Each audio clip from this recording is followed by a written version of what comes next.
Bienvenue sur cette vidéo tuto, on va ici aborder les shaders et comment est-ce qu'on peut faire pour qu'un shaders qu'on a créé et qu'on importe ne remplace pas les textures. Par exemple, nous avons le modèle de Genesis et nous voulons appliquer une texture, enfin un shader dessus sans avoir à maintenir le bouton CTRL pour avoir le petit panel qui nous dit est-ce que vous écrasez les textures ou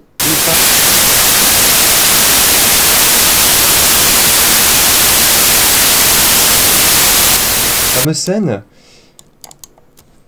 voilà, de référence. On prend cette scène, et là je vais importer un shaders avec des textures. Donc là je ne vais pas maintenir CTRL puisque je veux garder les textures. Voilà. Donc celui-ci c'est en fait un shaders qui donne l'impression que y a le feu. Voilà, vous voyez qu'ici là il y a une image de flamme.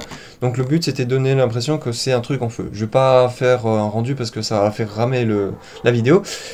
Mais bref, imaginons que maintenant je vais appliquer un autre shaders par-dessus sans que ça écrase mes textures de flamme. Là, vous voyez qu'il y a des textures et je veux juste qu'ils changent les valeurs à droite mais qu'ils gardent toutes les textures à gauche. J'en ai fait un pour cet exemple. Je viens ici, je ne maintiens pas CTRL, je lâche et il a toujours gardé des textures, il a juste changé les valeurs. Vous voyez que là, il y a la flamme. Alors l'autre a disparu parce qu'en fait l'autre c'était un truc d'émission ou de glossy, je sais pas, il est toujours là, présent, mais sauf que le paramètre n'est pas activé, donc il ne l'affiche pas. Mais vous voyez, il a gardé les textures, il a juste changé les paramétrages qui se trouvent à droite. Donc comment faire ça? Je vais vous montrer, on va revenir en arrière. On va essayer d'importer un nouveau shaders. Voilà, lui il va par contre écraser, vous allez voir, voilà, là maintenant il n'y a plus les textures de flamme, vous voyez qu'elles ne sont plus présentes, là il l'a bien écrasé. Donc, on sélectionne la surface qu'on veut, et une seule, on ne peut pas choisir la totalité, sauf si on veut faire un sauvegarder en tant que matériel. Donc en gros c'est des textures, enfin des shaders qui sont rattachés à un objet en particulier que vous ne pourrez pas appliquer sur autre chose que l'objet duquel vous avez extrait. Le shaders par contre peut s'appliquer sur absolument tout ce que vous voulez. Donc je clique ici, je rentre le nom, donc moi c'est Chrome. C'est Chrome, voilà, c'est lui. Donc je fais enregistrer, je fais oui. Ah voilà. Donc vous voyez, de toute façon, il vous dit de toute façon, comme vous ne pouvez pas sauvegarder la totalité, vous devez choisir un seul. Je reprends, donc Chrome, voilà, il est là. Voilà, je fais oui. On se retrouve avec cette petite fenêtre, et là, en gros, il faudra désélectionner à chaque fois image. Donc par exemple, il y a des images en théorie dans base, glossy je suppose, réflexion. Et là, glossy effect, glossy weight, glossy color, voilà. Et là, image. Et en gros, il faudra décocher à chaque fois qu'il y a image. Vous vous en doutez, c'est bien chiant parce que regardez. Juste pour ça, j'ai descendu très très bas sur 1, 2, 3, 4, 5 niveaux. Imaginez que vous devez faire pour absolument tout.